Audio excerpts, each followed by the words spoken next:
E agora a gente quer dar um alô aqui aos nossos ouvintes. Primeiro aqui a gente tem o Ulisses, lá de Marituba, do Pará. Um alô pra você, Ulisses, obrigado aí por ouvir o PharmaCast. Elisa Rizzoli, lá de Pirassununga, em São Paulo. Ela dá algumas sugestões aqui para os nossos episódios. E Elisa, obrigado pelas dicas. A gente vai tentar ver aqui como que a gente consegue adaptar suas sugestões. A gente tem o Marcos Vinícius, que pediu aí uma série sobre antibióticos. Calma, Marcos, né? Chega lá. Mais um antibiótico é muito pedido. A gente vai fazer. Tem alguns assuntos ainda um pouquinho na frente, mas antibiótico vai sair. Ele é acadêmico de medicina da Universidade Federal do Maranhão. Obrigado aí, Marcos, viu? Temos também a Graciane, né, que pediu para mandar um alô. Ela é estudante de farmácia de Santa Quitéria, no Ceará. Alô, Graciane. Jackson também, que é estudante de farmácia de Teresina, no Piauí. Camila e Emerson. Camila é farmacêutica lá de Fortaleza. E Emerson também farmacêutico de Souza, na Paraíba. Para finalizar aqui, temos a Bianca de São José do Rio Preto, em São Paulo. Ela e todos os outros. Obrigado por ouvirem o episódio. E esse retorno de vocês é muito importante porque é isso que o PharmaCast é saber onde que nós estamos chegando, o que nós conseguimos impactar. E eu fiquei feliz porque a gente viu que teve de vários lugares do país, né? Teve mensagem de São Paulo, teve mensagem de... Nós temos norte, Piauí, nordeste, sudeste, já tivemos em outras vezes do sul e a gente está circulando aí pelo país. É interessante ver um projeto que começou sem muita pretensão e hoje a gente está atingindo aí o Brasil praticamente todo e a ideia não é simplesmente atingir, é que pelas mensagens de vocês, a gente consegue perceber que esse projeto está sendo importante, está ajudando de alguma forma, ou no exercício profissional, nós tivemos aqui profissionais entrando em contato com a gente, ou nos estudos, na academia, não é? Na faculdade, de estudantes de saúde de uma forma geral, e para o usuário de medicamentos. Ou simplesmente tirar a curiosidade de usuários, né? Isso mesmo, muita gente tem dúvidas sobre medicamentos. Eu acho que esse episódio de hoje, o de hipertensão, talvez tenha até um impacto maior, porque muita gente utiliza e a gente pretendeu esclarecer um pouquinho mais sobre as classes, entender um pouquinho sobre como que eles vão funcionar. Talvez tenha um impacto maior porque tem uma quantidade muito grande de usuários. Então fiquem com o episódio, espero que gostem e realmente aguardamos o retorno de vocês, mais uma vez, com sugestões de novos episódios, sugestões de formato, sugestões do que vocês acharem interessante, ou só elogios, críticas também. Usem os nossos canais, vou me antecipar aqui no final, eu sempre lembro para vocês, mas vou me antecipar agora. O e-mail, contato@pharmacast.com.br, site pharmacast.com.br, o Instagram, no PharmaCast Web. E é isso aí. Vamos lá para o episódio. Espero que gostem. Um abraço a todos.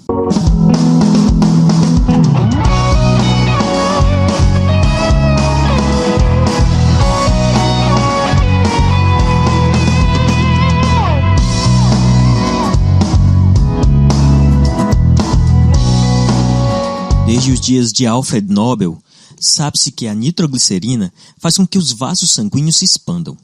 Ferd Meerad estudou como a nitroglicerina ativou uma enzima que formou guanosina monofosfato cíclica, o GMP cíclico, que por sua vez fez com que os vasos sanguíneos se expandissem. Em 1976, Meerad conseguiu mostrar que a nitroglicerina produzia esse efeito emitindo óxido nítrico. A descoberta representou um novo princípio para transferir sinais entre as células. Um gás como uma molécula de transferência de sinal nunca havia sido observado antes. Desde a década de 1970, os pesquisadores entenderam que o papel da camada mais interna dos vasos sanguíneos, o endotélio, vai além da proteção. Em 1980, Robert Furchtgott mostrou que a capacidade de contração ou expansão dos vasos sanguíneos desaparecia se o endotélio fosse removido. Ele concluiu que uma substância que causa expansão foi formada nessa camada. Os estudos de Meerad sobre como a nitroglicerina e o óxido nítrico causam a expansão dos vasos sanguíneos inspiraram Luiz Ignarro a conduzir seus estudos no final da década de 70. Ele também procurou a substância que, segundo Furchtgott, foi formada na camada mais interna dos vasos sanguíneos, e produziu um efeito similar. Simultaneamente com First Got mais independente dele, Luiz Ignarro revelou em 1986 que o óxido nítrico era essa substância. A descoberta tornou possível novos medicamentos, como aqueles usados para tratar doenças vasculares e a disfunção erétil. O Prêmio Nobel de Fisiologia ou Medicina de 1998 foi atribuído e dividido por Robert Furchtgott, Luiz Ignarro e Farid Mirad. Página do Nobel, 2018.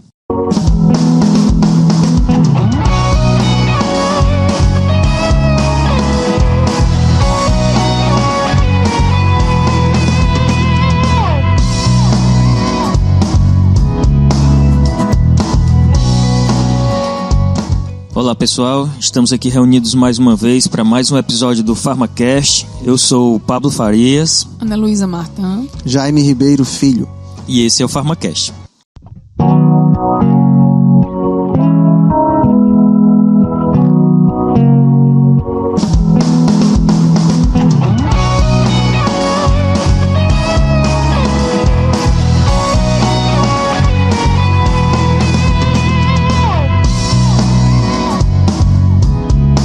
No episódio de hoje, vamos discutir um pouquinho o tratamento de um dos problemas de saúde mais frequentes em qualquer região do planeta, que é a hipertensão. Antes de começarmos, é importante a gente discutir um pouquinho sobre a epidemiologia desse problema de saúde. É tão frequente assim a hipertensão no mundo? A gente tem a cada 40 segundos uma pessoa morrendo por doença cardiovascular, não especificamente hipertensão, né? Mas mortes anuais, mortes diárias por problemas cardiovasculares, mundialmente a gente tem essa estatística.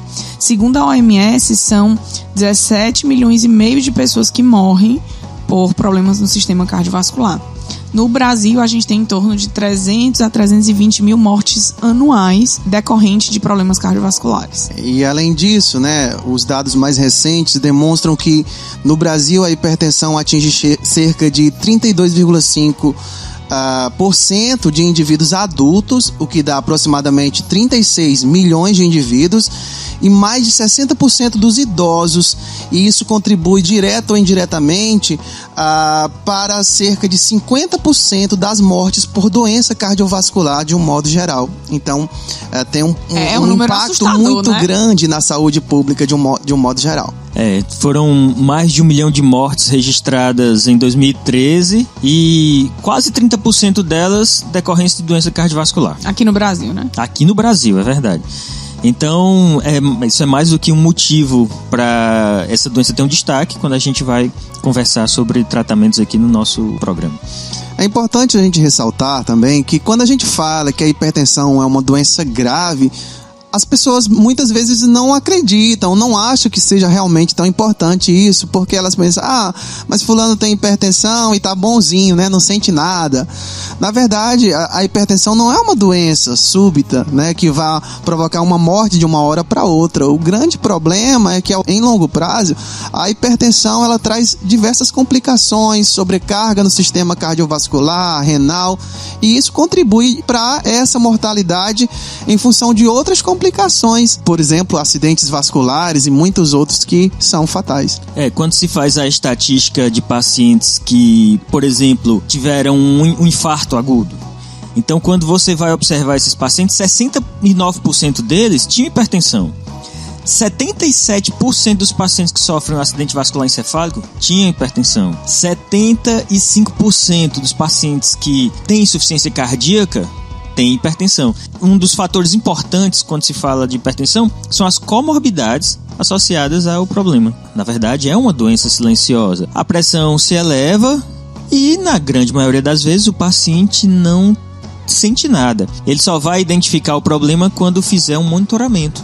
Ou às vezes, Pablo, ele sente quando está começando a acontecer essa mudança de pressão, e aí ele realmente está naquela fase mais inicial da pressão arterial ou pré-hipertensão, E aí ele começa a sentir algumas manifestações, uma dor de cabeça ou outras complicações pela nossa própria informação sensorial.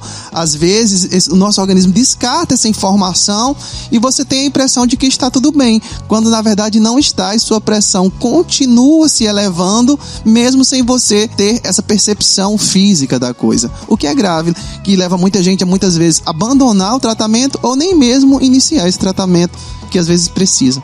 Bem, mas estamos falando muito sobre essa questão da hipertensão, mas a gente ainda não esclareceu o que vem a ser a hipertensão propriamente dita. Então, a hipertensão, né, o próprio termo hiper quer dizer elevado, excesso, muito.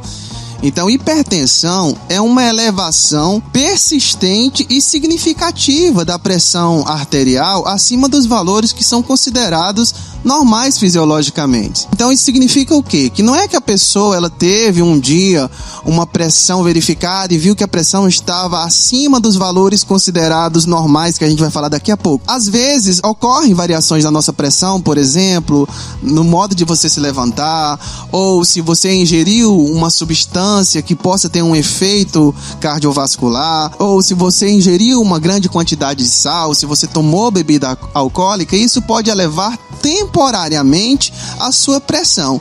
Mas na hipertensão não. É uma doença caracterizada por uma elevação permanente. Significa que a sua pressão está elevada hoje, depois você foi voltar a verificar e ela continua elevada, e depois de um tempo ela permanece elevada. Então isso é uma hipertensão que acaba sendo uma doença crônica. Tanto que um dos exames que se faz para fazer o diagnóstico da hipertensão não é uma medição isolada, é aquele exame do mapa, né? Que a pessoa fica 24 horas medindo a pressão periodicamente. Porque uma medição isolada, ela não é suficiente para fazer o diagnóstico de uma hipertensão. E é como o Jaime está dizendo, realmente, muitas vezes nós temos elevações da pressão ao longo do dia. Imagina uma pessoa que está correndo uma maratona, é óbvio que a pressão dele não vai estar dentro dos parâmetros normais, como a gente diz. Uma pessoa que está na expectativa de receber um resultado de um concurso, de um vestibular, obviamente ela vai ter um aumento da pressão. Uma pessoa que recebeu uma notícia triste, a morte de um parente, por exemplo, né, ela pode também sofrer alterações na pressão.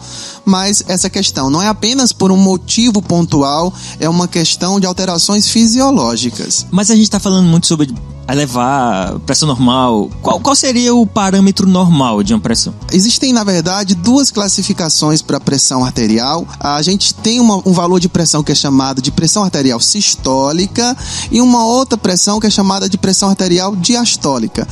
Sístole e diástole são estados do funcionamento cardíaco. A pressão sistólica é justamente a medida dessa pressão no momento em que o coração está no estado de sístole ou de contração, e a pressão diastólica é esse aferimento da pressão no momento em que o coração está no momento de diástole ou relaxamento. Então a gente considera ambos os parâmetros, pressão sistólica e pressão diastólica. Bem, durante a sístole, geralmente você está contraindo e ejetando mais sangue nas artérias. Obviamente, esse valor da pressão sistólica sempre vai ser um pouco maior do que esse valor para a pressão diastólica. Então, considerando esses dois parâmetros, no indivíduo, a gente tem uma pressão considerada normal, é aquele indivíduo em que você tem uma pressão sistólica menor, mas um pouco próxima de 120 milímetros de mercúrio, e uma pressão diastólica menor, mas muito próxima a 80 milímetros de mercúrio. É importante ressaltar que também não pode ser só menor. Se a pessoa tem uma pressão muito menor, ela está com hipotensão. Não pode ser 70 por 50, exatamente. Que agora eu já tô desmaiando, né? É menor do que 120, menor do que 80, mas muito próximo a isso. Isso pessoas... varia também, né, Jaime, em relação, por exemplo, homem e mulher. Mulher normalmente tem uma pressão um pouco mais baixa do que os homens. Isso. Então você tem, às vezes o normal de uma mulher é uma pressão de 110 por 70 ou 110 por 80, né? Existem pequenas variações. Para quem tá ouvindo e não é muito da área, mas eu sempre ouço falar 12 por 8, 11 por 7. Na verdade, é apenas uma forma diferente de dizer, uma forma mais simplificada. Na verdade, se você fizer uma simplificação, você pode cortar o zero do numerador e do denominador. falou. Então, voltando a falar desses parâmetros, a classificação americana ela é até um pouco mais rigorosa do que a classificação brasileira. A cada ano vai ficando mais rigorosa. Né? No Brasil, eu já fui no médico, por exemplo, minha pressão tava 13/9, ele, não, sua pressão tá boa. Para um indivíduo jovem, não tá boa, a gente sabe disso. O americano ele é um pouco mais rigoroso com isso. Então é isso, a pressão normal, considerada normal, seria essa, aproximadamente 120/80. Se o indivíduo tem uma pressão sistólica entre 121 e 139 e uma pressão diastólica entre 81 e 89, ele é considerado pré-hipertenso. Se ele tem uma pressão sistólica entre 140 e 159 milímetros de mercúrio e a pressão diastólica dele está entre 90 e 99, ele é considerado hipertensão no estágio 1. Tem também hipertensão no estágio 2, em que o indivíduo apresenta uma pressão sistólica entre 160 e 179 e uma pressão diastólica entre 100 e 109 milímetros de mercúrio. E hipertensão estágio 3, quando a pessoa tem uma pressão sistólica maior ou igual a 180 e uma pressão diastólica maior ou igual a 110. E ainda é possível ter uma alteração apenas na pressão sistólica, quando apenas a pressão sistólica ela se apresenta elevada. É o que a gente chama de pressão arterial hipertensão sistólica isolada. E assim, essa hipertensão estágio 1, 2, 3, a gente tem também a nomenclatura de leve, moderada e grave. E aí, quando se pensa num paciente que é hipertenso leve, o tratamento dele é muito mais fácil.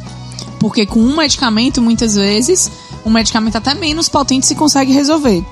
Quando a gente já inicia a hipertensão moderada e grave, eu vou ter mais dificuldade no controle fisiológico disso, e aí eu vou precisar de mais medicamentos, mecanismos diferentes para conseguir controlar a pressão do paciente. Lembrando que essa classificação era do consenso antigo, né? O consenso novo, aí ele já considera estágio 1, 2 e 3, padronizou dessa forma, mas ainda existe essa referência em vários lugares.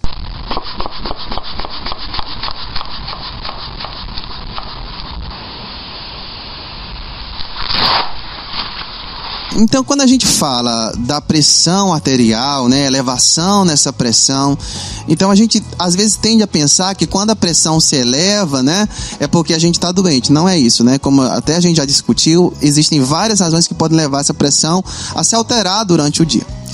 Só que o nosso organismo, ele tem mecanismos para compensar essas mudanças na pressão. Ou seja, se a nossa pressão, ela baixa, o nosso organismo tem mecanismos para voltar essa pressão para o valor normal, e se essa pressão se eleva temporariamente, o nosso organismo tem mecanismos para voltar essa pressão para o valor original. Um dos exemplos é às vezes quando a gente levanta rápido da cama, né, e a gente tende a sentir uma tontura, isso é um sinal de que a pressão caiu. Mas logo em seguida a gente sente o coração bater rápido. É uma das formas de tentar recompensar essa pressão. Então a gente tem esses mecanismos naturais. Exatamente. Então, para a gente entender como funciona esse controle, a gente precisa entender o que o nosso corpo tem, né, que está relacionado diretamente a essa pressão. Ou seja, quais são os mecanismos de controle fisiológico dessa pressão. Então, de um modo geral, a pressão arterial normal ela é influenciada por dois parâmetros, que são o débito cardíaco e a resistência vascular periférica.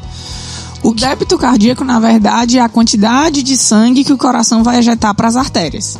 Isso, por uma unidade de tempo. No indivíduo... Como o próprio nome diz, débito, é o que está perdendo. Então, se é o débito cardíaco, é o quanto de sangue que o coração está perdendo. Então, perdendo no sentido de sair dele para ir para as artérias. Na prática, isso é o quê?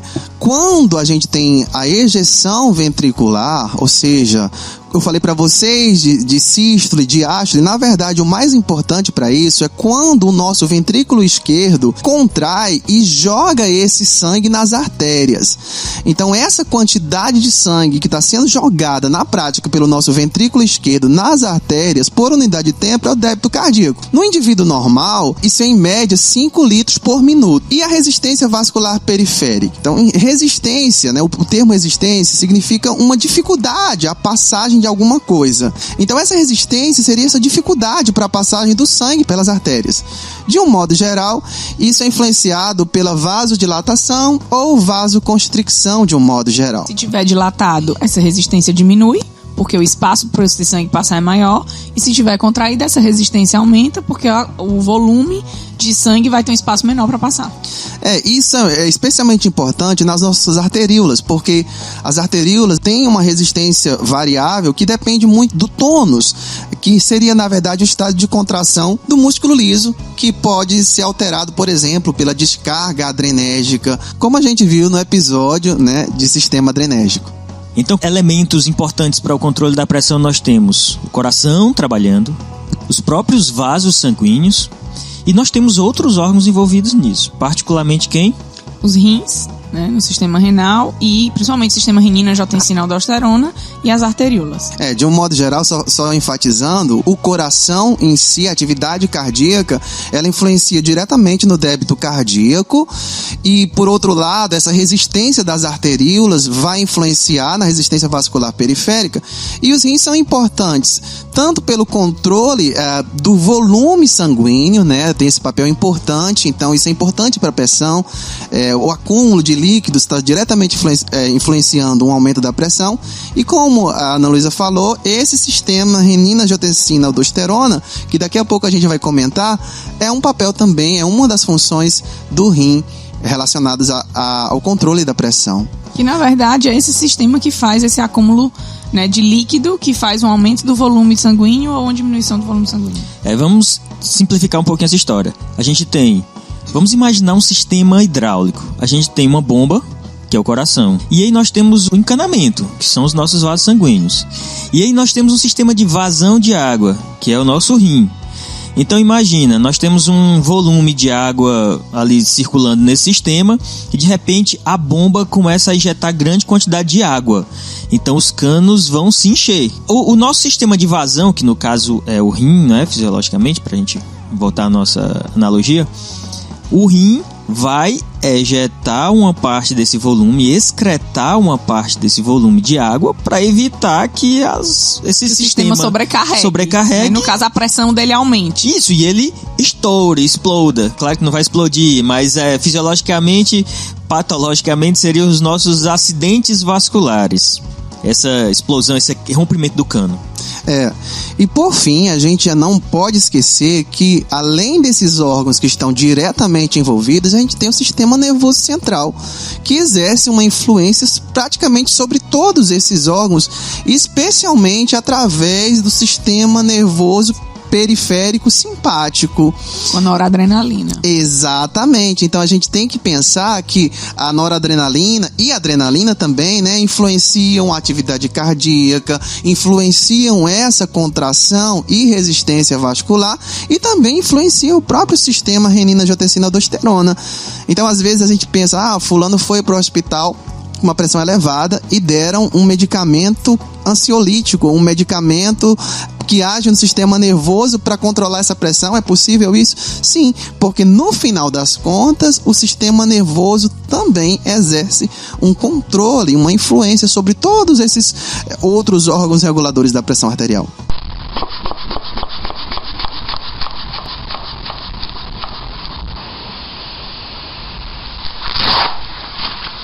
Bem, então nós temos, de uma forma macro, diversos sistemas, diversos órgãos trabalhando nesse controle da pressão. No episódio 9, nós discutimos um pouquinho sobre o sistema adrenérgico e um pouco da influência que ele tem nesse controle da pressão.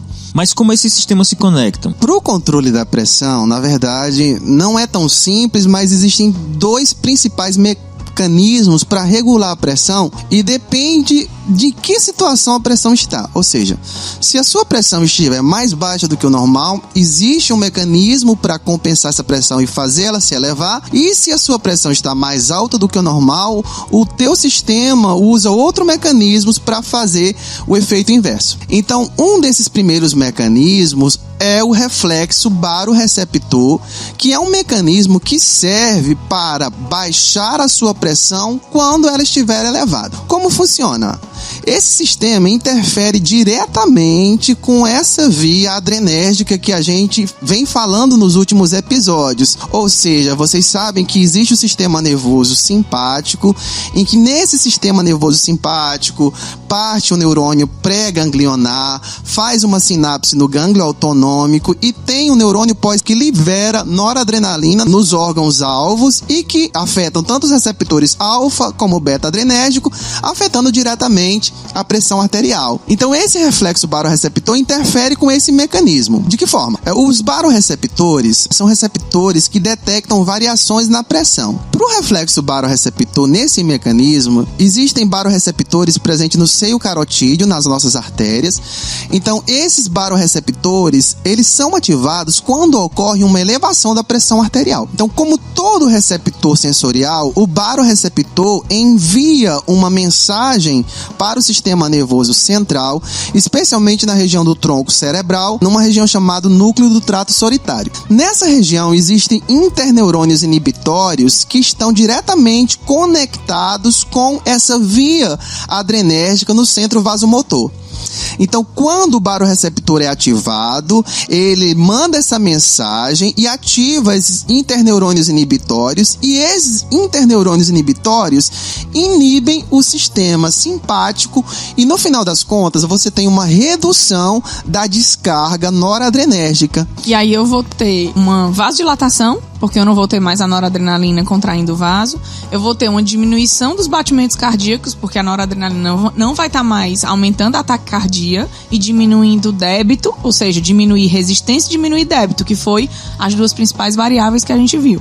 E ainda assim, diminui a liberação de renina lá no rim, que aí vai diminuir a ativação do sistema renina, angiotensina, aldosterona, que é um dos principais responsáveis pelo acúmulo de líquido no organismo. Esse sistema renina, angiotensina, aldosterona é o que eu estava fazendo referência ao sistema de vazão. É aí que vai ocorrer o controle de quanto de líquido se mantém no corpo ou se excreta. Como é que ele funciona?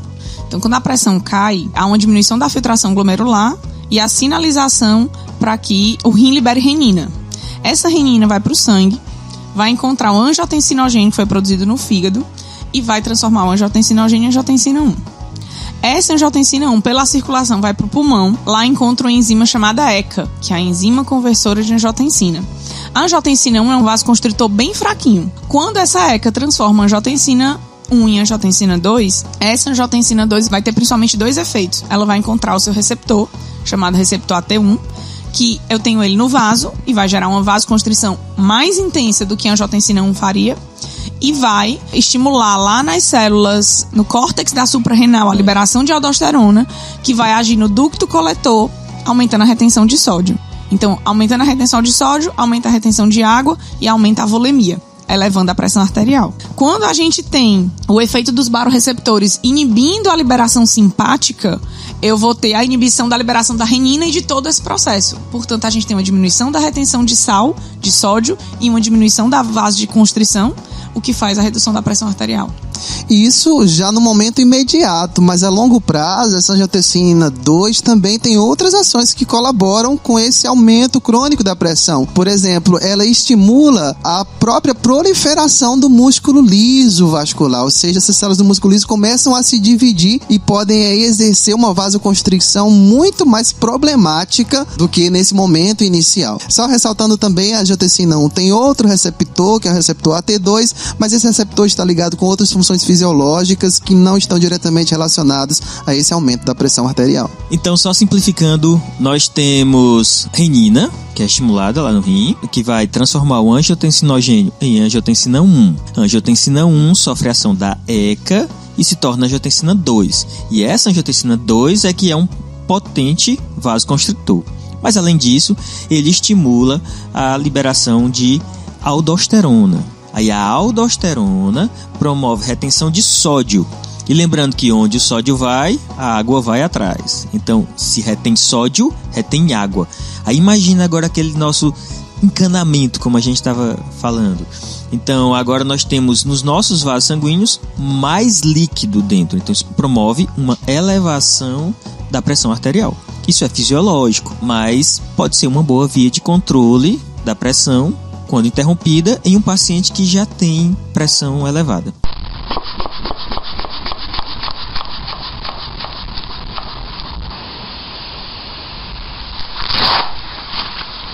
Vamos lá, pessoal. Então, para o que mais interessa aqui para a gente, que é como é que ocorre esse tratamento farmacológico da hipertensão, né? Então, nós temos diversas classes. A diretriz brasileira atualmente divide em 10 categorias de medicamentos que podem ser utilizados para o tratamento da hipertensão. Dentre elas, nós temos os diuréticos, inibidores adrenérgicos, os medicamentos de ação central, beta-bloqueadores, alfa-bloqueadores, vasodilatadores diretos, bloqueadores de canal de cálcio, inibidores da ECA e os antagonistas dos receptores da angiotensina, além dos inibidores diretos da renina.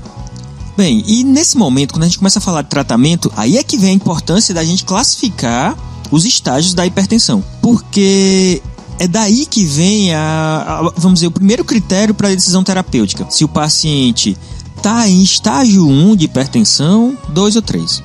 Então aí nós temos as opções em monoterapia ou em combinações de acordo com o nível de estágio e a presença de, vamos dizer, fatores de risco para complicações. É importante discutirmos o seguinte: nos estágios iniciais da hipertensão, vamos falar só quando o paciente é propriamente hipertenso, seja em estágio 1, 2 ou 3. No estágio 1, que é a hipertensão mais leve, na grande maioria das vezes, o paciente pode ter benefícios claros quando essa hipertensão foi descoberta recentemente e ele foi enquadrado como estágio 1. Normalmente, o tratamento sem utilização de medicamentos tem uma excelente resposta. Então, que tratamento seria esse? Como se tratar da hipertensão sem usar um medicamento? Controle na alimentação, com redução de sódio, redução de gorduras, atividade física, redução de álcool, fumo. Evitar o fumo, exatamente, redução de álcool e fumo. Então, isso daí, além de controlar a pressão, dificulta o aparecimento de complicações relacionadas à hipertensão. Reduzir o peso também, né? E a questão do estresse, né, Pablo e Ana Luísa? A gente vive uma sociedade onde as pessoas estão se sobrecarregando, né, com atividades e estresse, e isso contribui diretamente para elevar a nossa pressão arterial. É verdade. É claro que existem fatores genéticos também, é óbvio que existem fatores genéticos. Então, quando tem alguém na família que é hipertenso, existe uma tendência maior, entenda, isso não é um fator determinante, mas existe uma probabilidade muito maior desse indivíduo desenvolver a hipertensão também. Então é importante entender isso. No estágio inicial, estágio 1, os resultados são benéficos, mesmo sem utilização de medicamento, quando se faz a mudança no estilo de vida e nos hábitos alimentares, né? Agora, o impacto dessa mudança no estilo de vida deve ser observada em torno de 3 a 6 meses. Se nesse período a pressão conseguir ser controlada, ela vai se manter com controle apenas na mudança nos hábitos no estilo de vida. Agora, se o controle da pressão não ocorrer dentro desse período, aí se instala a monoterapia, que aí normalmente se utiliza o quê? Quais são as principais opções? Inicialmente se começa com o diurético, né? Eu acho que é a preferência na clínica, se trata normalmente com diuréticos. Nós estamos até passando por uma polêmica aí recente, não é? Com a utilização do diurético mais frequentemente indicado no mundo, que é a hidroclorotiazida. Então a Anvisa liberou aí uma nota baseada em uns artigos importante, um artigo que foi publicado agora em 2018, em que foi determinada uma relação da hidroclorotiazida, quando utilizado por um período muito longo, para ocorrência de um câncer não melanômico. Então, existe essa correlação, é uma correlação até relativamente forte. Câncer de pele, né? Câncer de pele não melanômico. Então, é uma correlação até relativamente forte. Agora, não significa que as pessoas que estão utilizando hidroclorotiazida devem interromper o tratamento. Não é bem assim. Vamos entender que vários medicamentos que a gente utiliza podem resultar em diversas reações adversas, até graves. Agora, isso tem que ser monitorado. O que se tem de conhecimento hoje é que, pelo que parece, a hidroclorotiazida parece aumentar a sensibilidade da pele a agentes externos, vamos dizer, talvez aos efeitos da luz solar. Ainda não está muito claro não esse mecanismo. Então o que se tem que fazer é o quê? Acompanhar com o cardiologista e com o dermatologista também, ter o acompanhamento desses profissionais de forma bem próxima e usar um protetor solar. Então, por enquanto, o que se tem é isso. Com certeza mais informações vão surgir com o tempo. Mas a hidroclorotiazida é um medicamento que controla bem a pressão arterial e tem menos reações adversas do que outros diuréticos. Então ele é muito mais bem tolerado. Claro que apareceu essa condição agora, mas ainda está em estudo, tem mais informações para a gente saber sobre isso. Agora, como é que a hidroclorotiazida controla a pressão? Ao longo de todo o nosso túbulo renal, a gente tem algumas regiões onde, quando o sangue é filtrado, alguns componentes desse sangue, íons, glicose, continuam no rim, no túbulo renal e formam a urina, ou podem ser reabsorvidos de volta para o nosso corpo. E a gente tem alguns pontos de reabsorção de sódio, que seria, no caso, o íon mais importante para a elevação da pressão. A gente tem isso no túbulo proximal, na alça de Henle, túbulo distal e no ducto coletor. São as 4 regiões onde a gente tem as maiores quantidades de sódio sendo reabsorvida. A alça de Henle, principalmente no ramo espesso ascendente da alça de Henle, existe um transportador lá chamado NKCC2, um dos receptores que reabsorve mais sódio ao longo do túbulo renal, em torno de 15% a 25%. A gente tem um diurético que age bloqueando esse receptor e, consequentemente, impedindo essa reabsorção de sódio. Porém, esse cotransporte não é um cotransporte só de sódio. Ele é de sódio, potássio e cloreto. Então, quando eu impeço a reabsorção do sódio, eu também impeço a reabsorção do potássio e do cloreto. Esse diurético é chamado furosemida. Por essa região ser a região que mais reabsorve sódio de forma fisiológica, bloquear esse receptor, a furosemida fazendo isso, a gente tem um dos diuréticos mais potentes que a gente tem. Mas aí a gente tá falando de um diurético de um grupo chamado diurético de alça, não é? Isso. Só pra deixar claro. Porque eu tava falando da hidroclorotiazida. A hidroclorotiazida faz parte de um grupo chamado diurético tiazídico. Então eles têm alvos diferentes no néfron. O néfron, vamos dizer, uma microestrutura dentro do nosso rim que é responsável por esse processo de reabsorção de substâncias que estavam para ser excretadas. Então, o vaso sanguíneo vem trazendo todos os seus nutrientes e outros elementos, passa por uma estrutura chamada glomérulo, e aí vem glicose, medicamentos, água e várias outras substâncias que são pequenas, claro, são partículas pequenas. Passa, e ao longo desse túbulo, que é o néfron, essas substâncias vão voltando para o corpo, vão sendo reabsorvidas. E dentre elas, o sódio, cloreto, magnésio, cálcio, potássio, como a Ana Luísa está dizendo. No final, o que resta é o que vai formar a urina, que é basicamente água. Praticamente toda a glicose é reabsorvida e outros nutrientes, e aí em outro momento a gente fala disso de forma mais aprofundada. Mas hoje o importante é saber que esses eletrólitos, essas substâncias são reabsorvidas, quer dizer, voltam para o corpo ao longo do néfron. E quem faz isso são esses receptores, esses transportadores, na verdade. Isso. E aí eu falei da furosemida primeiro, porque, assim, do ponto de vista anatômico, ela age um pouquinho antes de onde a hidroclorotiazida age. Então, subindo ali, na verdade não tem só a furosemida, tem o ácido etacrínico, a torcemida, e na verdade é uma classe. Quando a gente sobe nessa alça de Henle e vai fazendo uma curvinha para a direita no néfron, né, a gente tem um outro transportador, que é o NCC, que é um cotransporte de sódio cloreto. E é aí onde os diuréticos tiazídicos, como a hidroclorotiazida, funcionam. Ela bloqueia diretamente esse transportador e impede a reabsorção do sódio. Por que impedir a reabsorção do sódio vai diminuir pressão ou diminuir volemia? Porque esse sódio vai sair na urina. O que fica dentro do néfron é o que vai sair na urina. Quem estudou química no colégio lembra dessa frase, onde o sódio vai, a água vai atrás. Então eu aumento o volume urinário, consequentemente diminui o volume plasmático e reduz-se a pressão. Só lembrando que existem substâncias diuréticas que atuam também no túbulo proximal, lá no comecinho. Na cápsula de Baumann, a gente tem diuréticos osmóticos, como por exemplo o manitol, o sorbitol, que hoje não são utilizados como diurético. Eles são diuréticos, porém eles não são utilizados para controle da hipertensão. E temos também diuréticos no túbulo proximal, como a acetazolamida, que hoje também não é mais utilizada como diurético para hipertensão sistêmica, mas utilizado para algumas condições hipertensivas, como hipertensão intracraniana e derivados dela, como a brinzolamida, para hipertensão intraocular. Esse daí, no caso, é um inibidor da anidrase carbônica, não é isso? Existe uma enzima no túbulo proximal, que é a anidrase carbônica, ela é capaz de degradar íons carbonato e não é uma inibição direta do transportador. Ao inibir essa enzima, você diminui um íon que iria participar do transportador, que iria reabsorver o sódio. Então você acaba também não tendo essa reabsorção. Então pode reduzir a quantidade de bicarbonato de sódio, também o acúmulo no nosso corpo, e ele resultava muito em acidose metabólica. Ele gerava uma alcalose urinária, mas gerava uma acidose metabólica, que é a diminuição do pH sanguíneo. Por isso que ele é pouco usado hoje. E não só por isso era um dos motivos, mas como ele agia no começo do néfron, o nosso corpo ele é todo compensatório. Então, no momento que eu bloqueava essa reabsorção no túbulo proximal, o meu corpo compensava essa reabsorção na alça de Henle, no túbulo distal e no ducto coletor. Então, acabava que durante 2 semanas, mais ou menos, funcionava o medicamento, e depois de 2 semanas o corpo compensava essa reabsorção.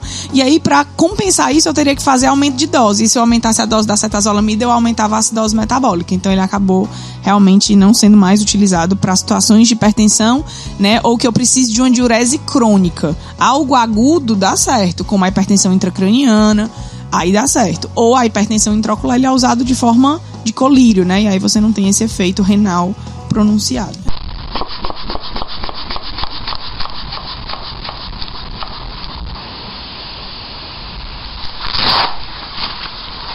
Não, então resumindo aí, a gente falou do primeiro fármaco importante, que é a hidroclorotiazida. A hidroclorotiazida é da classe dos diuréticos. Para quem não sabe, os diuréticos são medicamentos que agem aumentando a excreção de água, mas como a Ana Luísa e o Pablo falaram, essa excreção de água é principalmente facilitada quando você evita a reabsorção de sódio através de alguns transportadores que a gente tem aí nos túbulos renais. Então, diuréticos geralmente evitam essa reabsorção de sódio, bloqueando esses transportadores. Geralmente, ao bloquear o sódio, você acaba eliminando também mais potássio, e isso é um efeito indesejado dos diuréticos. São diuréticos chamados não poupadores de potássio, porque além de evitar essa reabsorção de sódio, muitos deles acabam evitando a reabsorção de potássio e eliminando potássio, que é importante para outras funções do nosso organismo e que não é importante para elevar a pressão arterial. Principalmente para a função cardíaca, né? E vale só ressaltar que, embora sejam menos utilizados, existem alguns tipos de diuréticos que são diuréticos poupadores de potássio, ao contrário desses que são não poupadores. Geralmente, esses diuréticos evitam a reabsorção de sódio e água sem provocar a eliminação do potássio. Um exemplo, por exemplo, é a espirolactona, que é um medicamento que interfere justamente com aquela via lá da aldosterona. A gente falou que a aldosterona estimula a reabsorção de água no nosso corpo, e uma das formas que ela faz é que a aldosterona estimula a síntese de canais de sódio para que seja mais reabsorvido. A espirolactona, ela interfere com a síntese desses canais de sódio e, portanto, ela evita, né, que você tenha aí mais sódio sendo reabsorvido, e acaba contribuindo para esse efeito diurético. É um efeito chamado natriurético, né, quando você elimina o sódio, e resultando também nesse efeito diurético. Embora eles sejam chamados diuréticos, poupadores de potássio, o poder diurético deles não é tão acentuado. Então, por isso que com frequência eles são utilizados juntos de outros diuréticos para ter o efeito diurético, do diurético propriamente dito, e se evitar a perda de potássio excessiva, como já me está dizendo, com um poupador de potássio. E a espironolactona não tem esse poder tão grande justamente pela localização onde ela atua. Ela age no ducto coletor. O receptor de aldosterona está lá no ducto coletor, que é o finalzinho do néfron. Então, se eu impedir a reabsorção de sódio nesse lugar, e todo o resto do túbulo que houve reabsorção, então eu acabo não tendo um efeito, uma potência tão grande. O que é uma pena, né? Porque seria muito bom. Seria ótimo. Mas aí ele é mais usado para combater a hipocalemia, essa perda de potássio de outros diuréticos, como os diuréticos tiazídicos e os de alça. Principalmente os de alça, né? Que causam uma perda bem maior. Também perde magnésio, não é? Pode resultar em perda de cálcio e outros eletrólitos também importantes. É só relembrar que, além da hidroclorotiazida, a gente tem outro fármaco hoje, que é a clortalidona. E vendo um pouco essa notícia agora que o Pablo falou do artigo, pode ser uma alternativa para investigar se talvez esse fármaco também tenha esse efeito fotossensibilizante, porque é um fármaco da mesma classe da hidroclorotiazida, também é um diurético tiazídico, tem sido utilizado também com sucesso na terapia antihipertensiva, e talvez possa agora, com essa notícia da hidroclorotiazida, se não for confirmado o mesmo efeito, ser um substituinte equivalente. Na verdade, verificar se isso é uma característica da classe ou da molécula. Ou da molécula, né? Porque a gente sabe que pequenas alterações nas moléculas podem mudar muita coisa na farmacologia e metabolismo também.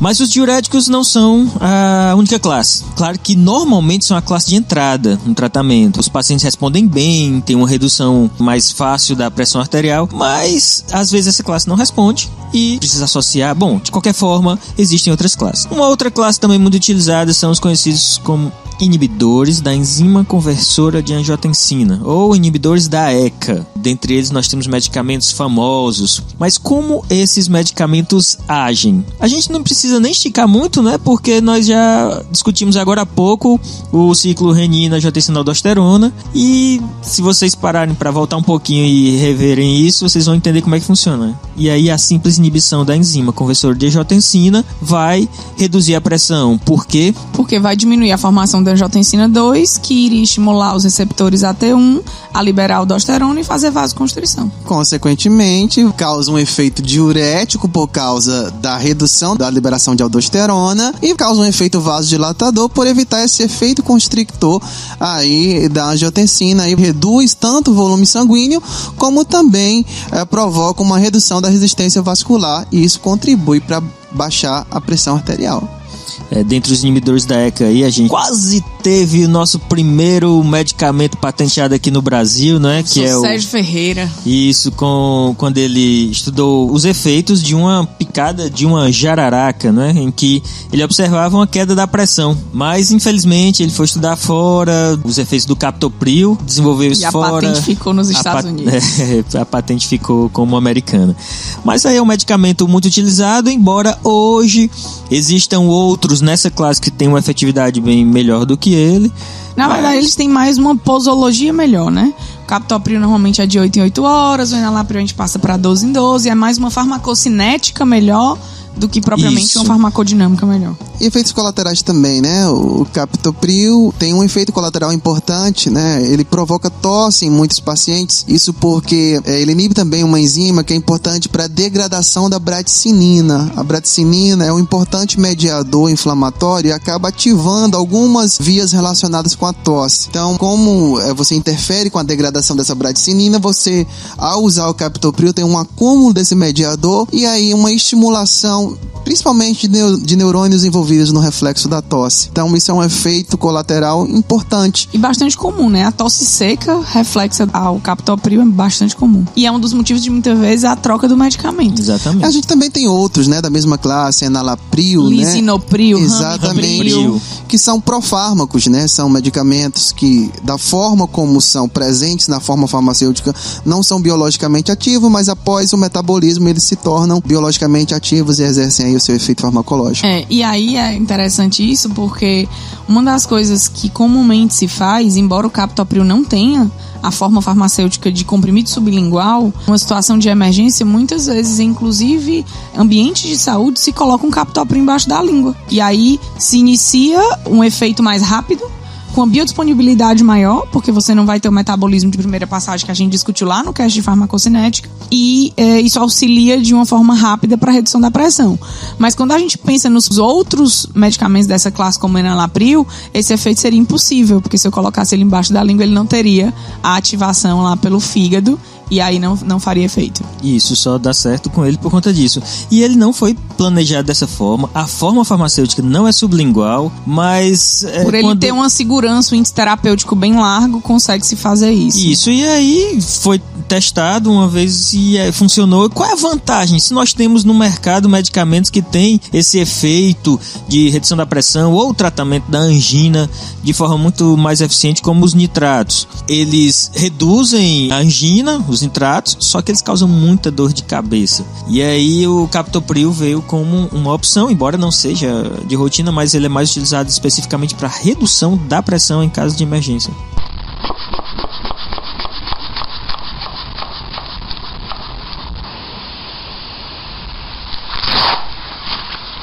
Ainda dentro do mesmo sistema, renina, angiotensina, aldosterona, para não fugir muito, como estávamos falando da ECA, então vale a pena a gente discutir agora os antagonistas da angiotensina, né? Como é que eles funcionam já?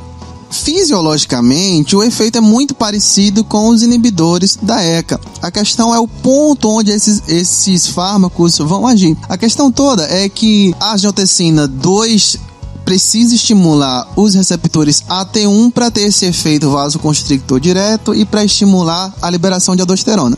Então, como o próprio nome sugere, os antagonistas dos receptores da angiotensina 2 são medicamentos que competem com a angiotensina 2 pela ligação aos receptores AT1, bloqueando seu efeito. Então, é um efeito que evita a ação, a ligação dessa angiotensina 2 nos seus receptores AT1. Então, losartana, condesartana, valsartana e outros fármacos semelhantes. Isso faz com que esses fármacos sejam mais específicos, porque eles atuam diretamente no receptor, diferentemente do captopril, que vai interferir no enzima.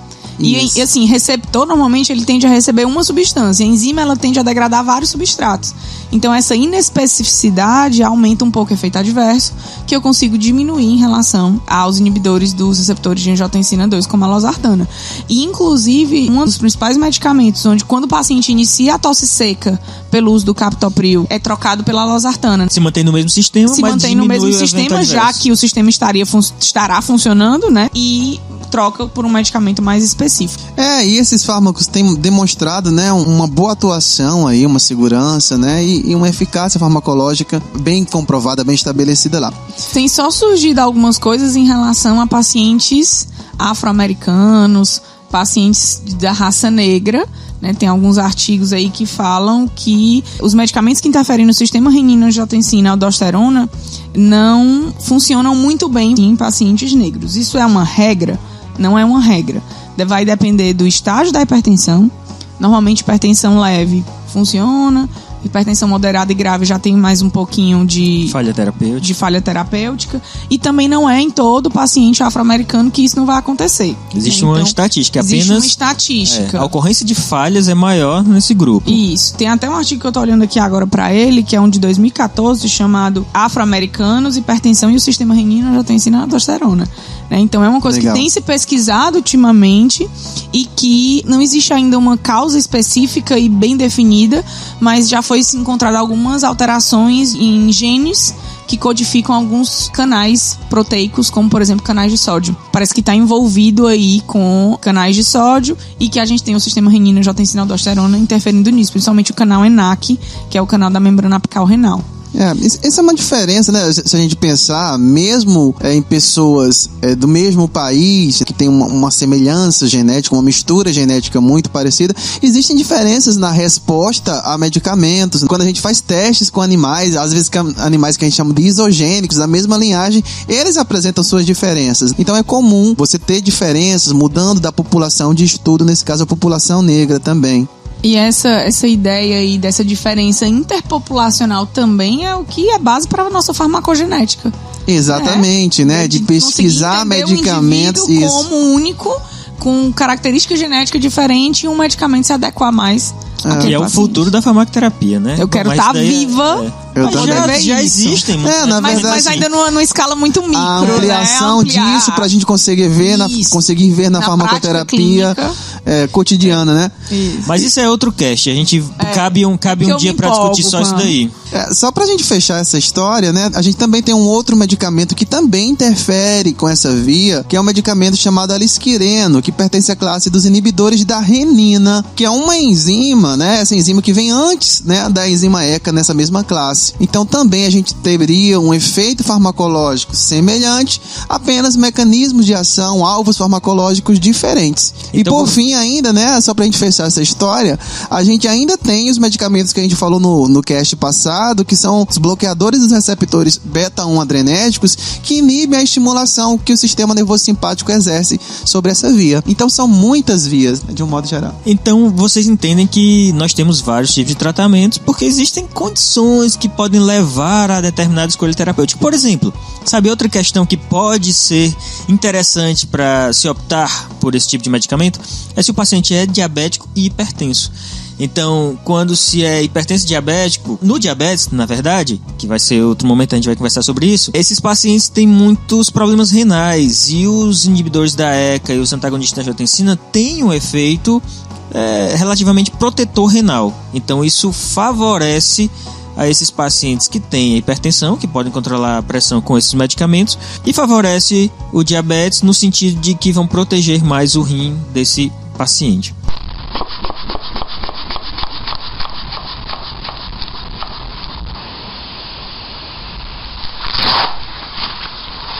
Aproveitando o gancho do Jaime aqui sobre os beta-bloqueadores, também é outra classe bastante utilizada e que tem diversas funções. Inclusive, tem um impacto no controle vamos dizer assim, no controle cardíaco também. Então, os beta-bloqueadores têm outras utilizações. Quem quiser pode voltar ao episódio anterior e que vai ouvir um pouquinho mais sobre isso, né? Ele tem ação no sistema nervoso, é usado para enxaquecas, redução dos efeitos do hipertiroidismo. Redução do efeito do hipertiroidismo e aí vai. Mas, quando eles foram desenvolvidos, o objetivo foi tratar a pressão. Então, como que eles agem farmacologicamente?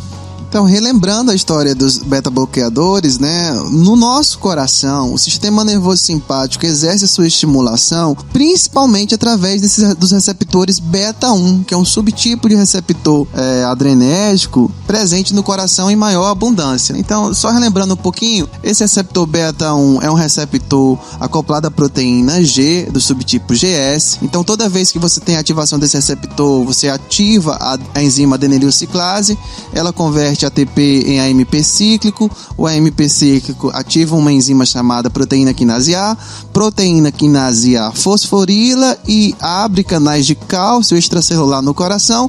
Esse cálcio entra a partir do meio extracelular, provocando um aumento da força e da frequência cardíaca. Então aí você vai contribuir diretamente com aquele parâmetro que a gente falou, que é o débito cardíaco, ou seja, você influencia diretamente no débito cardíaco toda vez que ativa esse receptor. Consequentemente, bloqueando esse receptor através dos antagonistas beta-1 adrenérgicos, você reduz esse débito cardíaco, resultando numa diminuição da pressão arterial. Pode esquecer que pacientes que têm asma não devem utilizar esse tipo de medicamento por causa da inespecificidade. Lembrando que o objetivo no controle da pressão é inibir a atividade de receptores do tipo beta-1, mas, eventualmente, esses medicamentos também agem sobre receptores do tipo beta-2 que estão presentes no pulmão. Mesmo os seletivos, né? A gente tem o atenolol, por exemplo, que é seletivo para beta-1, mas essa seletividade depende da dose. Se a dose é baixa, ele vai mais para beta-1. Se começar a aumentar a dose, ele começa a perder essa especificidade. Então é melhor, no caso de doença pulmonar, asma, é melhor evitar o uso de beta-bloqueador. Também tem tanta opção. Na verdade, hoje o beta-bloqueador ele nem está sendo a menina dos uma olhos primeira opção. Ele é pelo contrário, ele é uma das últimas opções. Ele está mais como adjuvante. E se a gente só pensar um pouco, como a gente falou, existem vários órgãos relacionados com o controle da pressão e é possível que a pessoa tenha defeitos em outros órgãos e não no coração. Então, se a pessoa não apresenta taquicardia, não apresenta uma alteração visível clinicamente, não tem por que ele usar um medicamento que vai interferir. Pelo contrário, ele vai interferir com uma frequência cardíaca que está normal fisiologicamente, e isso a longo prazo pode gerar uma compensação. E uma das suposições, foi interessante que já me falou, porque uma das suposições em relação aos medicamentos que interferem no sistema renina-angiotensina em negros era que esse sistema nos pacientes afro-americanos seja normal. Então, se ele não está alterado, não faz sentido eu usar, porque eu não vou ter uma eficácia tão grande. Então, assim, às vezes eu falo muito para os meus alunos em sala de aula, então o paciente está com hipertensão, ele tem um problema no coração? Não necessariamente.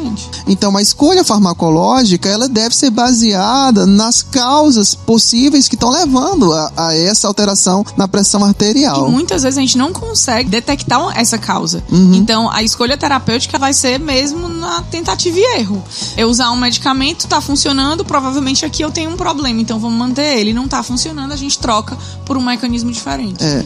O controle da pressão funciona muito dessa forma, tirando essas condições que levam a fazer um direcionamento, né? Ou por escolher uma classe ou por rejeitar uma classe. Tem algum...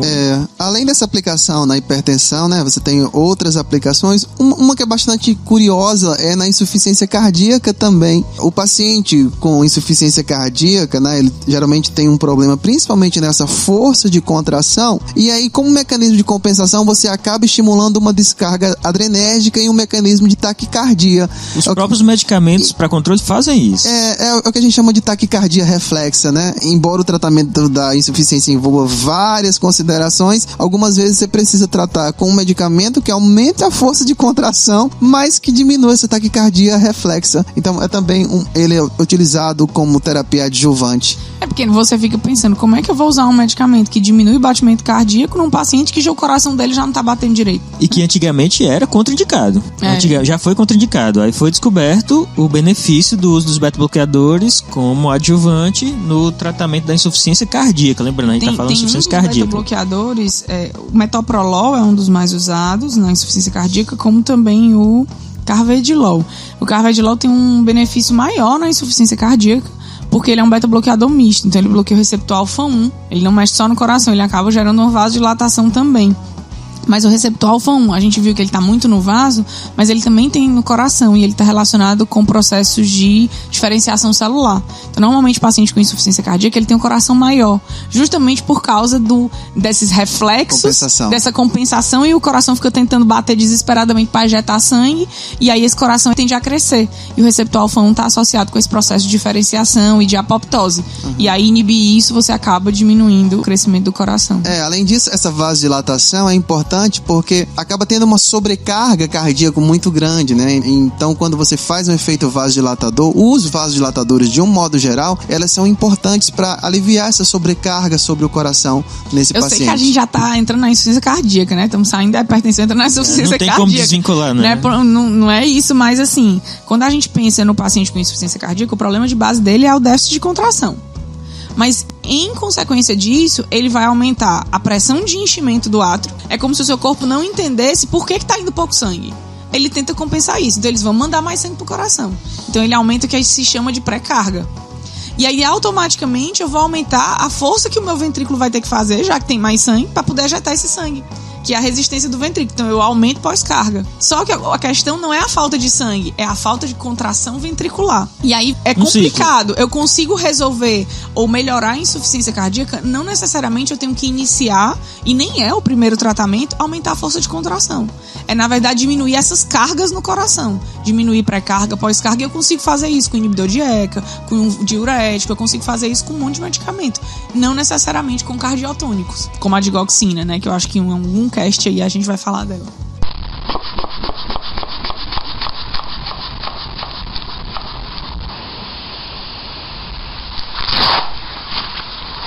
Uma última classe que também é utilizada em monoterapia são os chamados bloqueadores de canal de cálcio. Como que eles vão fazer esse papel no controle da pressão? Como será? Bloqueando o canal de cálcio. O nome já diz tudo, mas vamos lá. Eles atuam bloqueando canais do tipo L, que são canais que eles ficam um tempo maior aberto, né? São canais voltagem dependente, eles só se abrem quando há mudança de voltagem ou estímulo na membrana. E a gente tem esses canais em vários lugares. Tem esse canal no músculo esquelético, tem esse canal no músculo cardíaco, no músculo liso, no cérebro, na retina. No entanto, só interessa pra gente para pressão, músculo cardíaco e músculo liso, né? Que seria o coração e o vaso. E aí a gente tem os canais de cálcio do tipo L, que estão mais localizados no vaso e no coração.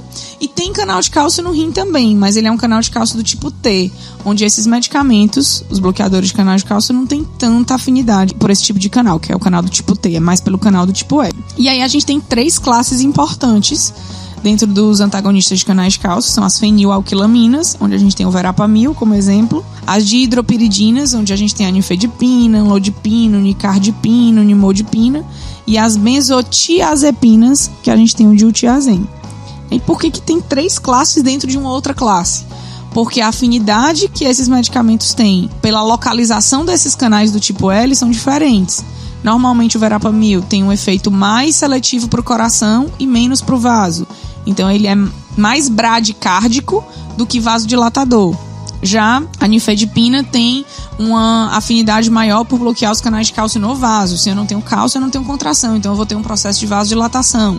Mas ela já não tem ação no coração. E o diltiazem, ele tem uma ação intermediária, bloqueia tanto os canais de cálcio do tipo L no coração, como no vaso. Então, bloqueando esses canais de cálcio, você consegue interferir com os dois principais parâmetros da pressão arterial. O débito cardíaco, interferindo com os canais de cálcio no coração, e a resistência vascular periférica, interferindo com os canais de cálcio no músculo liso vascular. Então, mesmo sendo da mesma classe, você pode selecionar fármacos de acordo com esse perfil também para essa ação. Então, por exemplo, se você pretende ter uma ação menor no coração, pode escolher um fármaco da classe das dihidropiridinas. Já se você pode interferir ou não tem tanta preferência, quer interferir no coração e na musculatura vascular, pode usar um verapamil ou diltiazem, que são não dihidropiridínicos. Bem, então vocês entendem que interferir no cálcio é importante. Lembrem que a gente já falou sobre isso. Cálcio dentro da célula ativa uma série de enzimas. Então, como é que ele vai funcionar? Vai fosforilar as fibras de actina e miosina, e o músculo se contrai. E onde é que tem músculo? Tem no vaso, tem no coração. Então, por isso que inibir a atividade do cálcio dentro dessas células vai resultar em um relaxamento, tanto cardíaco como vascular, e uma consequente redução da pressão. Lembrando que a gente conversou até agora sobre monoterapia. Então, são pacientes em estágio 1 com baixo risco cardiovascular, e esse baixo risco cardiovascular proporciona um tratamento em monoterapia, pelo menos em início. Aí a resposta vai ser avaliada e aí vai na sequência do fluxo do tratamento. O cardiologista tem que estar bem próximo desse tratamento, tá bem? Tem esse estágio 1, com na verdade, baixo ou moderado. Se ele passar para estágio 1, risco alto, aí eu já vou ter que normalmente combinar medicamentos. Um medicamento só já não funciona. Lembrando que todas essas terapias têm que ser associadas à mudança de estilo de vida. Alimentação, dieta, né, e exercício físico. E as consultas frequentes ao cardiologista, então tem que ter um monitoramento constante. Muitas vezes a falha terapêutica não é percebida, você não sente nada. Então é preciso ter um monitoramento, é preciso observar, eu estou controlando só a minha pressão, mas isso pode evoluir para uma doença cardíaca, então...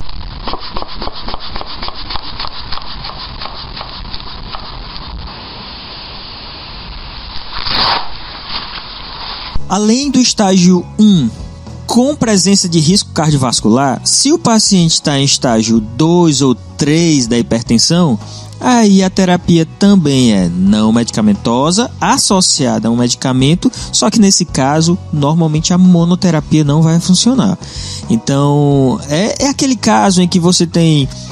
minha avó utiliza 2 ou 3 medicamentos para controle da pressão. É essa situação, o estágio 2 e 3. Ou ela é estágio 1 com risco alto, ou ela é estágio 2 ou 3. Vai lembrar que tem aqueles casos meio esquisitos, né? Que o paciente toma 7 comprimidos. Aí já tem que avaliar essa farmacoterapia desse paciente. Isso é verdade. Às vezes, gente, o paciente consulta 2 médicos diferentes, não conta o que tá tomando pro outro. Exato. E aí muitas vezes há uma soma terapêutica desnecessária que só vai potencializar. Eu já encontrei pacientes que fazem uso realmente de 7 e às vezes você não tem essa necessidade. Exatamente. Então, às vezes uma revisão farmacológica e farmacoterapêutica seria importante. E essa terapia aí de combinação, ela é interessante porque melhor do que eu aumentar a dose de um medicamento único é você baixar a dose e adicionar um outro medicamento com um mecanismo diferente, porque você consegue minimizar efeito adverso. Isso é uma base para muitos tipos de farmacoterapia, isso, né? De preferência, medicamentos. A combinação é dessa forma. Porque você consegue interferir com 2 processos diferentes, isso pode potencializar o efeito mais do que você aumentar uma dose. E vale lembrar que quando você aumenta a dose, você aumenta também os riscos de efeitos colaterais desse medicamento. Porque na hipertensão existe uma flexibilidade muito grande pela grande quantidade de classes terapêuticas. Então, quantas doenças você tem 10 classes terapêuticas e vários medicamentos com suas especificidades para tratar essa mesma doença. Então é muito raro isso. Então na hipertensão existe essa capacidade de iniciar um tratamento, testar, alterar, modificar, melhorar, trocar a classe, aumentar a dose. Então... O que é bom, né? Pra gente ter opções terapêuticas é sempre muito bom, porque a gente pode adequar o perfil do paciente e as condições dele. É muito pouco provável que você encontre um paciente que não responde a nada. E aí, nessas associações, quando a gente fala em associações, existem associações que são viáveis, né? Aquelas que são preferenciais, aquelas que são possíveis, mas são muito menos utilizadas, e aquelas associações que a gente nem considera associação porque elas não podem acontecer. Não faz sentido associar, por exemplo, captopril e losartana. É óbvio. Vamos pensar. Por que não faz sentido? Eles são classes diferentes, mecanismos diferentes. Mais ou menos. Realmente o inibidor da ECA, como captopril, vai inibir a conversão de angiotensina 1 em angiotensina 2. E o antagonista da angiotensina vai inibir a atividade da angiotensina. Tá, mas vamos pensar. Se eu uso o inibidor da ECA, impeço a formação de angiotensina 2, para que eu vou impedir a atividade da angiotensina 2? Se ela nem vai estar formada. Então, essa é a associação que não é recomendada no tratamento da hipertensão. Então, se existe captopril, lisinopril, ramipril, qualquer pril desses aí, associado a um losartan, candesartan, valsartan, não faz sentido. As demais associações são possíveis. Algumas são mais recomendadas do que outras, são preferenciais do que outras. Por exemplo, se é associado um diurético tiazídico, por exemplo, hidroclorotiazida com um beta-bloqueador, possível, é uma das associações preferenciais. Ou mesmo diurético com um bloqueador de cálcio, ou inibidor da ECA. Sem problema, são associações possíveis. Não só diurético, embora a maioria das associações sejam diurético e outra classe. Mas é possível a gente ter um beta-bloqueador e um bloqueador de cálcio, inibidor da ECA e um bloqueador de cálcio, também é possível. Tem alguns estudos mostrando que inibidores da ECA associados a bloqueadores de canais de cálcio são melhores, mais efetivos na redução da mortalidade cardiovascular, né, progressão de doença renal, do que a associação, por exemplo, de inibidor de ECA e diurético. A associação de inibidor de ECA com bloqueador de canal de cálcio é mais efetiva do que a associação de inibidor de ECA com diurético. Para redução das complicações. Embora seja possível, mas tem algumas associações testadas e que têm uma efetividade maior.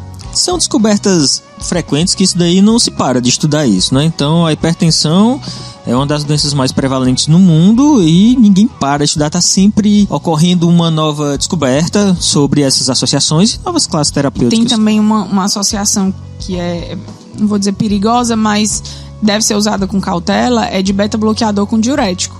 Porque a gente tem duas classes de medicamento interferindo no metabolismo de carboidratos e aí você pode ter alteração. Mas isso vai ser mais impactante para um paciente diabético. Exatamente. Mas é muito comum a gente ter as duas coisas, né? Então... Tanto que quando o paciente é diabético, a gente falou agora há pouco que antagonista da angiotensina e inibidor da ECA pode ser uma boa opção pela proteção renal, da mesma forma em que diuréticos tiazídicos e beta-bloqueadores não são uma boa opção. Principalmente se o paciente é diabético tipo 1, aquele que precisa da insulina. Mas isso vai ficar para outro momento. Mas só pra gente lembrar, a gente não falou dos medicamentos como clonidina, prazosina, né? Eles existem, né? São medicamentos que atuam no sistema simpático. A prazosina, a deoxazosina antagonizando o receptor alfa-1 e causando vasodilatação. E a clonidina estimulando o receptor alfa-2, que é o receptor do feedback negativo. Normalmente a clonidina entra aí não como primeira, segunda e terceira opção, mas muitas vezes quando eu tenho que associar o quarto fármaco, que é quando nada tá dando certo. Eles normalmente não são usados em monoterapia. Não. E nem a associação de 2, 3. Ele entra normalmente na associação quando ele é o quarto medicamento. Temos a metildopa também, que é a opção, no caso, da hipertensão para gestante. Isso. A gente comentou isso no cast só lembrando. De adrenérgico. Além disso, existem também umas classes denominadas vasodilatadores diretos que têm usos bem peculiares. Como é que seriam? E quem seriam esses e quando seriam usados? Os vasodilatadores vão dilatar a musculatura lisa arteriolar, diminuindo a resistência vascular periférica e, consequentemente, né, a pressão. A gente tem, normalmente, os vasodilatadores divididos usados em terapia ambulatorial, e a gente vai ter o minoxidil e a hidralazina, que são utilizados em pacientes estágio 3, não controlados. Ele também vai entrar aí com uma clonidina para associação em situações onde associações preferenciais não estão resolvendo. E temos os vasodilatadores de terapia de emergência, que é o nitroprusiato, diazóxido e fenodopan. O nitroprusiato atua aumentando a formação de óxido nítrico, que a gente já discutiu em castes anteriores, que é uma substância que o endotélio produz, que diminui e estimula enzimas que vão diminuir cálcio dentro do músculo liso vascular e gerar vasodilatação. Então, aumentando isso, a gente tem uma vasodilatação rápida, né? Bem rápida, e por isso que ele é bem utilizado em situação de emergência. Já a hidralazina e o minoxidil atua diminuindo, aumentando a saída de potássio da célula, e aí é como se você gerasse uma hiperpolarização na célula e uma diminuição da capacidade dela de contrair, e a hidralazina, o mecanismo dela ainda é bem indefinido. O minoxidil ele tem uma curiosidade. Diretamente, ele atua como um fármaco modulando o canal de potássio. Na verdade, só pra gente entender um pouco, toda vez que a gente abre um canal de potássio numa célula muscular, o que acontece? Você tem a saída desse potássio, como é um íon de carga positiva, a célula fica hiperpolarizada. Essa hiperpolarização provoca relaxamento, porque geralmente, para contração, você depende muito da entrada de cálcio através de canais sensíveis à voltagem, que se abrem quando a célula está despolarizada. Então, se a célula está hiperpolarizada, você vai ter uma dificuldade, na verdade, desse fluxo de cálcio e um relaxamento muscular. Mas, além disso, o minoxidil ele é metabolizado por uma sulfotransferase hepática em NO-sulfato de minoxidil, que é uma molécula que tem um óxido nítrico na sua composição. Então, assim como ela falou do nitroprusiato, toda substância que acaba doando um óxido nítrico atua como vasodilatador sem muita complicação. Na verdade, o óxido nítrico ele atua numa enzima chamada guanililciclase, e essa guanililciclase atua na principal via de vasodilatação que a gente tem. E é interessante que o minoxidil ele aumenta a irrigação do folículo piloso, e aí ele causa aumento de crescimento. Maior nutrição, então favorece a manutenção do pelo. Faltando ele tem sido na muito sua vida, né?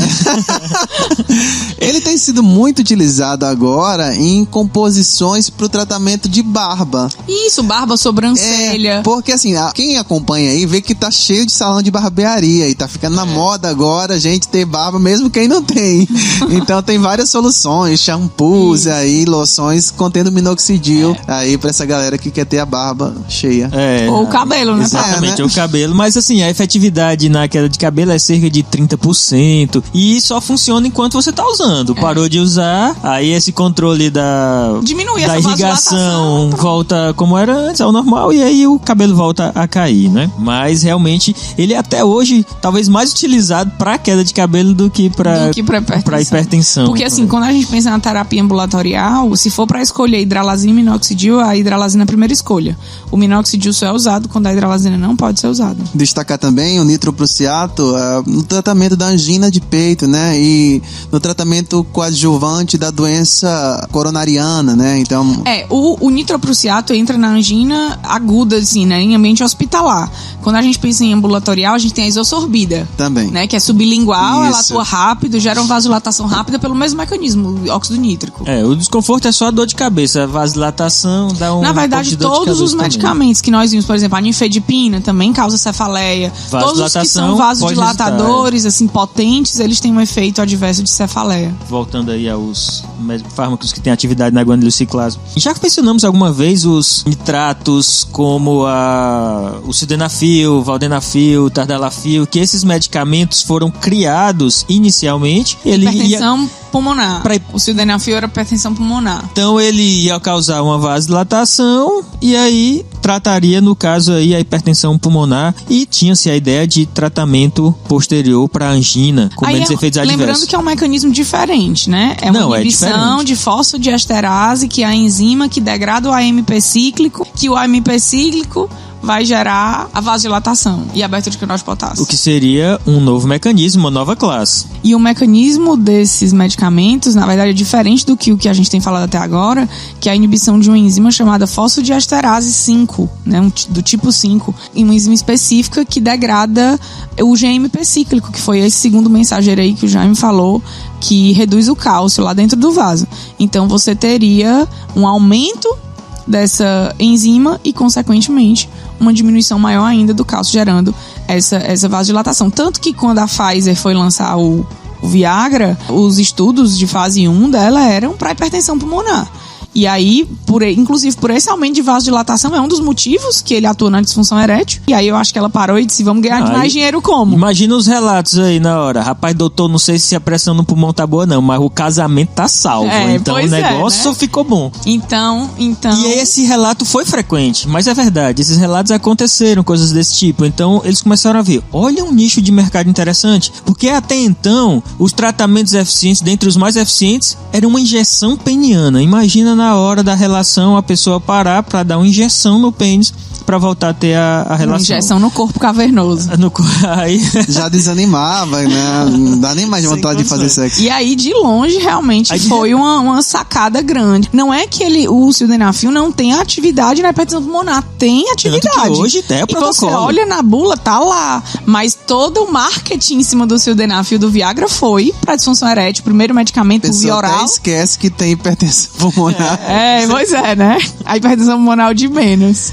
Então, só pra gente fechar, a gente falou de várias classes, vários mecanismos. Eu vou fechar com um resumo sobre os principais fármacos utilizados como antihipertensivos. Alguns a gente destacou pelo uso clínico, outros são possíveis, mas não têm a mesma aplicação clínica. Então, vamos lá, começar. Então, a gente tem os fármacos de ação central, que tem uma ação principalmente no centro vasomotor, como, por exemplo, a meltidopa e a clonidina. Os fármacos que interferem com o sistema nervoso simpático, por exemplo, fármacos que agem nos próprios gânglios do sistema nervoso simpático, como o trimetafam, fármacos que agem nas terminações nervosas do sistema nervoso simpático, como a reserpina, que é menos utilizado. Aí a gente dá um destaque para os fármacos que agem nos receptores beta-1 do coração, como o propranolol, atenolol e outros bloqueadores dos receptores beta-1 adrenérgicos. Os fármacos que agem no músculo liso vascular, hidralazina, minoxidil, nitroprussiato, verapamil e outros bloqueadores do canal de cálcio, medicamentos que agem nos receptores alfa-1 adrenérgicos como bloqueadores, incluindo a prazosina e outros alfa-1 bloqueadores, medicamentos que agem também no sistema renina-angiotensina-aldosterona, mas principalmente destacando os vasos, a losartanas e outros bloqueadores dessa vasoconstricção, que são antagonistas dos receptores AT1 da angiotensina 2, e os medicamentos que vão ter uma ação renal. Aí a gente destaca, em primeiro lugar, os diuréticos, que têm esse papel de aumentar a excreção de sódio e água, com destaque especial para os diuréticos tiazídicos, como a hidroclorotiazida e a clortalidona, e aqueles medicamentos usados em condições mais especiais, como os próprios diuréticos de alça, incluindo a furosemida. Ainda nesse sentido dos rins, a gente tem a ação dos próprios medicamentos que evitam a liberação de renina, incluindo os medicamentos antagonistas dos receptores beta-1 adrenérgicos, principalmente por causa da ação nas células justaglomerulares dos rins, e os medicamentos que interferem com a síntese de angiotensina 2. Aí a gente inclui o alisquireno, que é um inibidor da renina, todos os inibidores da enzima conversora de angiotensina, como captopril, enalapril e muitos outros, e por fim também essa ação dos antagonistas da angiotensina 2, que a ação não vai ser nos rins, mas a formação vai depender dessa via. Então a gente fecha aí com essas principais classes e seus principais representantes utilizados na farmacologia da terapia antihipertensiva. Lembrando que a decisão é sempre relacionada ao estágio da hipertensão. O estágio 1, sem risco cardiovascular, mudança no estilo de vida. Estágio 1, com risco cardiovascular, normalmente vai para monoterapia. O estágio 1, tá importante lembrar que se ele é estágio 1 moderado, a terapia é tentada por aproximadamente 3 meses. Se ele é estágio 1 com risco baixo, o tratamento não farmacológico é tentado por 6 meses. E aí a falha nesse momento inicia-se o tratamento que vai em monoterapia para o estágio 1.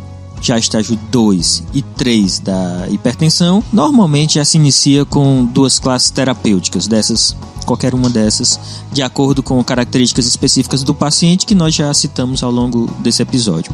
E vamos comer bem, vamos fazer exercício pra gente não ter que tomar esse monte de remédio. Comer bem significa não comer muito, deixar claro isso daí. Comer bem, né?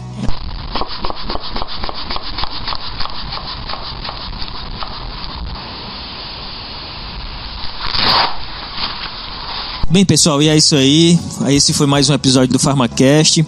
Esperamos que tenham gostado e aguardamos o retorno de vocês, os comentários, por aqueles canais de sempre. O e-mail, contato@pharmacast.com.br, a página também, pharmacast.com.br, e lá vocês podem comentar no próprio post do episódio. Podem também entrar em contato com o Instagram, que é um canal que eu sei que muita gente prefere, mas todos eles estão abertos. É importante que vocês entrem em contato, deem um retorno, venham as sugestões. E nesse momento a gente quer agradecer a uma de nossas ouvintes aí que se predispôs a criar uma arte para o episódio, e eu acho que era interessante, ficou muito legal. Vocês vão ver aí na postagem, no agregador de vocês. Então eu queria agradecer a Ana Ruth, que é acadêmica do curso de odontologia. Ficou muito legal, eu achei bem interessante. Então a gente vai utilizar nesse episódio. Vamos ver, né, Ruth, aí os próximos, se vocês predispõem a vai, fazer. Ela já fechou comigo, vai fazer então todos. Pronto, ficou bem legal. Né? E aí, como a Ana Ruth, né, que ouve o podcast e se empolga com essa mídia, se vocês gostam, indiquem para os colegas de vocês, para os amigos de vocês, não só o PharmaCast, claro, o PharmaCast, mas outros podcasts, né, para que outras informações consigam chegar aos ouvidos das pessoas. E agradecer 2 vezes aqui ao professor Jaime, primeiro pela participação, que faz toda a diferença, foi importante demais ter ele nesses episódios, e agradecer uma segunda vez, porque como vocês já devem ter percebido, nossa musiquinha e nossa entrada mudou um pouquinho, então que já é uma contribuição do professor Jaime com a composição Jaime dele. É uma pequena amostra, para quem não ouviu ainda, a gente vai postar de novo aqui o link para o Spotify dele, para vocês curtirem lá, tá bem? E mandar um beijo pra Alice, pra Natália, que estão fazendo falta e pediram um beijinho dessa vez. Foi, não, mas mesmo sem pedir, vamos mandar um beijo pra elas, porque estão fazendo bastante falta. A química da Alice tá fazendo uma falta danada aqui, e o apoio aí, a força e o conhecimento da Natália também na farmacodinâmica é importante. Embora a gente esteja bem assistido aqui, mas quanto mais cabeça, né, mais chifre, como a gente diz. A Maria da Felipe. Não, mas quanto mais cabeça, melhor. Quanto mais cabeça, mais neurônio. É, isso aí. Fora do Ceará, é isso aí que dizem. Aqui no Ceará, assim, vamos lá, até mais, pessoal. Um abraço. Valeu, galerinha. Tchau, tchau. Um abraço pra vocês e até a próxima.